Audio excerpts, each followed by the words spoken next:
Hey guys, this is Alan, aka Game Lark, and I'm bringing you a new episode of Devil May Play.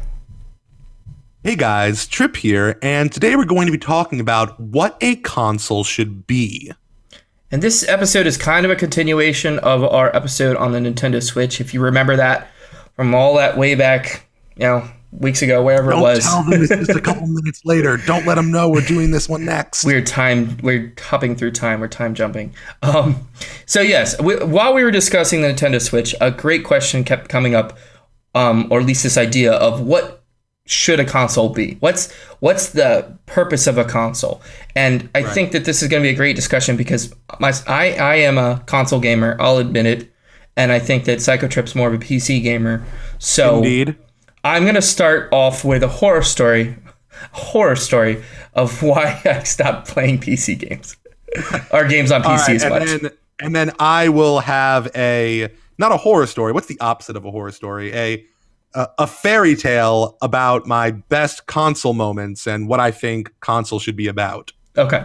So I remember, believe, I'm going to forget the game. It was either Mass Effect or Knights of the Old Republic. I believe it was Knights of the Old Republic. It had just come out. And I was so ready for this game. And I was getting a new computer as well because I was finally getting my own personal computer. Up to that point, I had been sharing my parents' computer. So this was like a huge deal for me. And I remember going to Best Buy, mistake number one, and asking the salesman, showing him the game, showing him the minimum requirements, and pointing to the computer that my parents were talking about getting me and saying, will this computer run this game? And he told me yes. I don't remember his name, but we'll just call him Bob. All right. So Bob says Bob, yes. the asshole. Bob's the asshole. You can see where this story's going. I go home. I set up my computer. I'm giddy with excitement because I'm ready to play Knights of the Republic. This is a Star Wars game. I'm a huge Star Wars fan. And this is my first PC.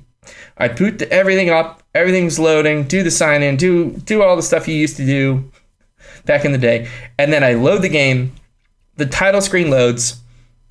I go to create a new game. The first cutscene pops up, and then I get this message: whatever the message was, your hardware is not compatible with this game. And my heart was crushed in that moment because all this excitement, at least an hour and a half of excitement, gone in an instant.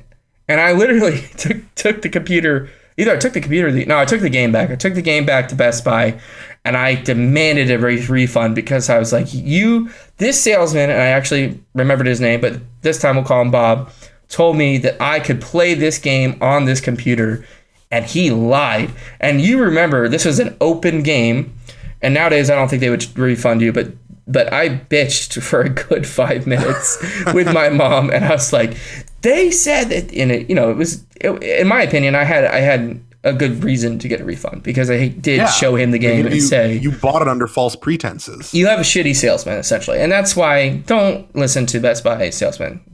Just go to Best Buy knowing what you want. They're not going to be able to help you. It's like a Guitar Center for musicians. You never listen to the salesman. So that kind of was my first, that was kind of the first time I was like, damn it, where I really got frustrated with PC gaming. And then your first traumatic experience with PCs that drove you into the arms of the consoles. Yes. So, let me, on a lighter note, tell you a fairy tale about consoles and what I think consoles should be. So, we've discussed this before, but arguably my first video gaming memory was playing Jazz Jackrabbit on the PC. But among that memory, around the time of that memory, I don't know if it was before or slightly after, let's call it my second video gaming memory. Mm-hmm. My second video gaming memory was going to my cousin's house who had all the console games. They always had all the console games that my mom wouldn't buy me at the time because she thought video games would rot my brain. So, I remember sitting on the couch in the little playroom we had. We were really young at the time, and playing these games with my friends, going on an adventure, us all being on the couch together, split screen, fighting games, all of these different experiences that we had that, we took with us for years. And we would play these games for a really long time, because remember, we're like, 3, 4, 5, 6. So we don't know how this shit works. We don't know what we're doing. We're stupid little kids who are really bad at games. So it would take us like a year or two to finish some of these games. These were like epics in our lives. Mm-hmm. And I can't ever imagine doing that, especially at that age on a PC. We wouldn't have been able to have the same experience on the couch together on the big TV on a PC. We wouldn't be able to really play together in nearly as a convenient way as on the PC, especially not back then before, internet multiplayer was really, easy to use, and we would have to be in separate houses and everything, or at least have separate computers. So when I look at what a console can do and what a console should be, that's what I look at. I look at ease of access. I look at a shared experience. I look at basically convenience and how easy it is to just relax and have fun with it. And I feel like that's something that's definitely missing from the latest consoles. Okay. And I'll go back with one more terrible PC story. All right. This is actually going to be a lot shorter. Basically, around the time that Mass Effect came out, I was super pumped for that game. And I had a different computer at this point. I think it was a Sony Vaio, which they no longer even make. And I, again, did the whole thing, bought it, didn't read up on the requirements. By the way, is there like some website nowadays that you can go to find if your computer can run it? If you just Google "can I run it," it'll take you to a website where you can just, it'll automatically read your system specs and tell you what games you can and can't run and what specifically you would need to upgrade to be able to run it. It's really convenient. Okay. See, if I had that back then, I would have saved myself some money again. I bought Mass Effect for the PC, couldn't run it. So then I was like, screw this. I'm going to spend, I think I spent like maybe $300 on a brand new graphics card. I'm like, I'm going to be able to run every single game for like the next 3 to 4 years. Bought it, installed it, power supply is not strong enough. So that's when I was like, I hate when that happened. This shit. I literally took the graphics card back, took the game back, and I went and bought an Xbox 360, GTA 4, and I think Mass Effect. And I was just like, that was actually that was the reason I bought my 360, because I was like, I'm done with this shit. And I think you highlighted that very well, that consoles are, for some people think better or worse, like they're simplified, right? You don't have to be concerned unless there are certain game developers that when you install a game or insert the game and go to play it, it's going to work. It should ideally work. You won't have to tweak settings. You won't have to worry, is this going to be what fidelity, what is going to be medium graphics, high graphics, ultra quality, whatever. You're going to get the same experience that everyone else that has that console is going to get. Exactly. And the other thing I really wanted to highlight, and this is something I think a lot of modern consoles are lacking, is the local multiplayer experience. Because like you, 100%, growing up, I have all these fond memories of playing Star Fox 64. I specifically remember playing that game. Again, I didn't have the game. I don't even think I had an N64 back then. And we'd play it at a friend's house. He had a huge, one of those big monster TVs before they made like thin HD TVs, the ones that were like 800 pounds. And we were playing four player split screen Star Fox 64. We played until midnight that night. I think it was New Year's Eve. Like just all of us kids. And that is an experience I will never, ever, ever forget. But those are the moments that you live for. Mario Kart Double Dash, Super Smash Brothers Melee, playing with friends in high school. So I think that consoles, by their nature, should support and have like really strong multiplayer experiences. And lately, I don't feel that way at all. I don't think that there haven't been too many games for Xbox One that I can say, okay, yeah, I had a great time playing multiplayer. For the PS4, all the multiplayer experiences that I have mostly are Rocket League, doing private matches or playing online. So I'll give them that. But I would say, Nintendo is the only console, and it's funny that I say this because we were just talking about how the Wii U was a failure. But the Wii U succeeded in one aspect, and that is keeping local co-op like at the forefront. You had 3D World. You had Mario Kart 8, which is still one of my favorite multiplayer games, like local games. And of course, Super Smash Brothers. So Nintendo still, I think, has the right idea when it comes to local co-op. They realize that consoles should provide a good experience for that. Yeah, the idea of game parties, back in the day, they were called LAN parties back, for PCs. But that whole concept of, going to a friend's house, getting something to drink, getting some pizza, and playing a video game together, that's almost dead. Yeah. And I feel like, how do I put this?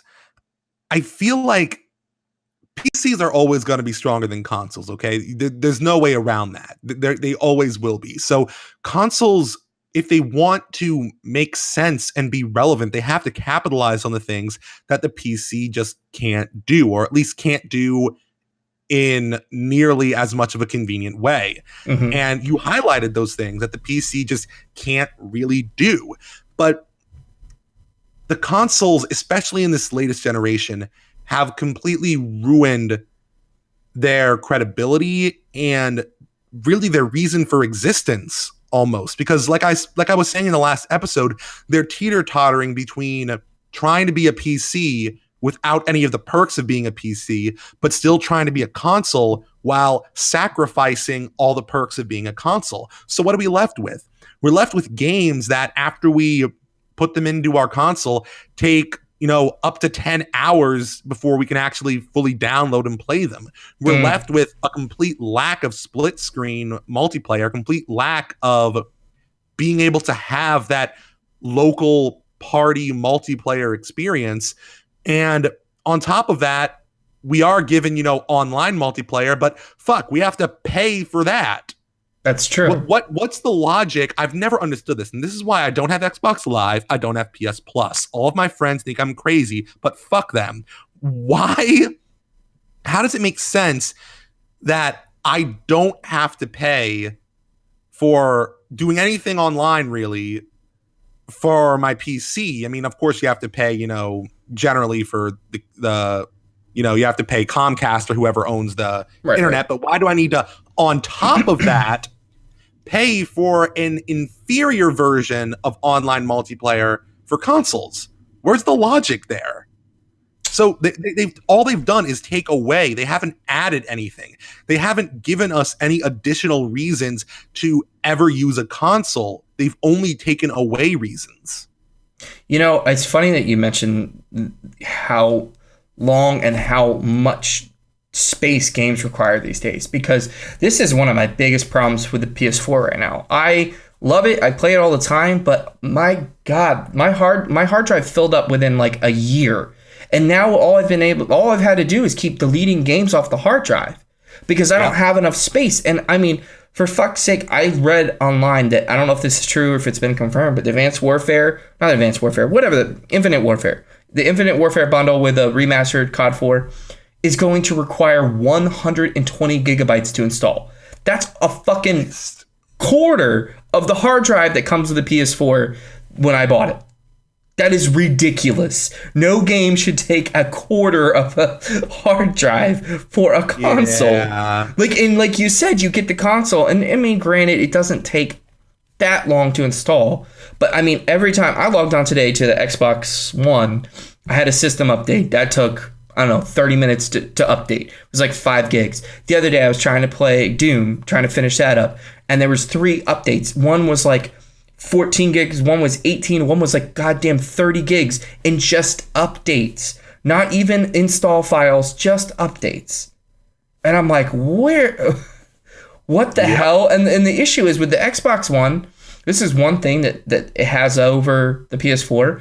You can obviously hook up an external hard drive and then your space issues are pretty much resolved. With the PS4, Sony is stubborn as fuck. They will not allow people. I feel like they're never going to allow for external hard drive support because they're too afraid of people cracking the system or whatever. I don't know what the exact reason is, but in my opinion, it is asinine. Because, I mean, even the Neo, I was hoping maybe the Neo would have a much better hard drive. Nope, it's just double. It's a terabyte, which at this point, if I had all my games installed, it would be a terabyte easily or more. So you haven't addressed the issue of not enough space. You've just kind of said, well, we're giving you double the space as before, but now games are requiring up to 100 gigabytes for an install. So, oh well. Exactly. It's super frustrating. And this comes back to one of my general mantras for video games in general. And I normally use this mantra for games, but honestly, it applies to, consoles and general hardware as well. If you're going to make a new version of something, it should be an improvement. Yeah. And I know that sounds obvious. And I know people would say, well, obviously the PS4 is an improvement over the PS3, but I mean that in every aspect, it should really be an improvement. If you have an idea for what you want your console to be able to do, then the next one you come out with, and this goes for games too, this goes for everything in the video game world, the next one you come out with should iterate on that. Mm-hmm. If you're going to remove stuff, it should be replaced with something else. But at the very least, it should iterate on what is already there.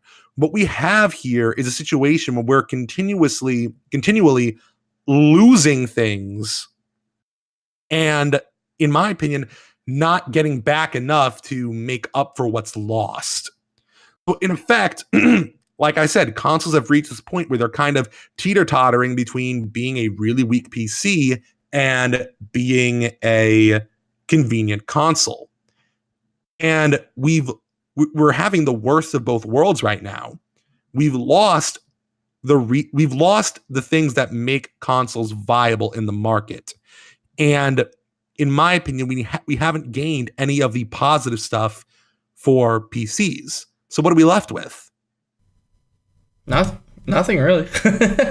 Exactly. Well, the one thing I want to just jump in real quick, kind of change the direction slightly, say is that I think the focus for this console cycle, especially with the Xbox One, was multimedia center. You can watch cable on it. And that is why they turned gamers off so badly to it when it first came out. You remember the initial impressions were incredibly negative because people were like, why? I'm not trying to buy a multimedia console. I'm trying to buy a multimedia center. I'm trying to buy a video game console. And see, despite all the problems that exist with the consoles and the fact that now you have to pay for PS Plus, Sony, to me, the reason I think that they're still slightly ahead of Microsoft is because they still support their own original IPs a lot more than Microsoft does. And that's really the last piece of the puzzle that I want for a console experience. And some people, you hear people that complain and say, I wish all games would come out on all platforms. Well, then what's the point of having a console, really?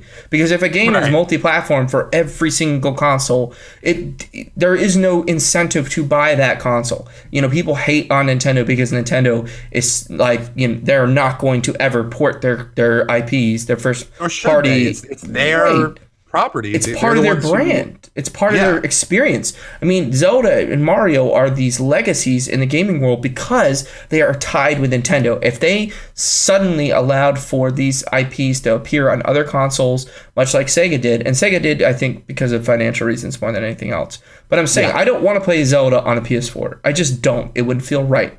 It wouldn't. I want, Sony, at least they have Uncharted and they have The Last of Us.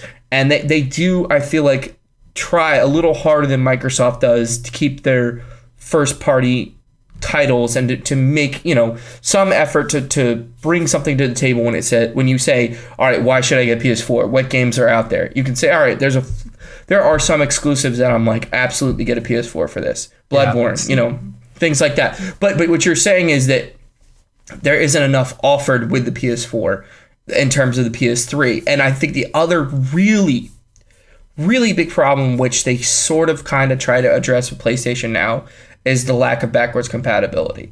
That's something I really think they need to figure out for the future. That's something that I think would make consoles much more viable.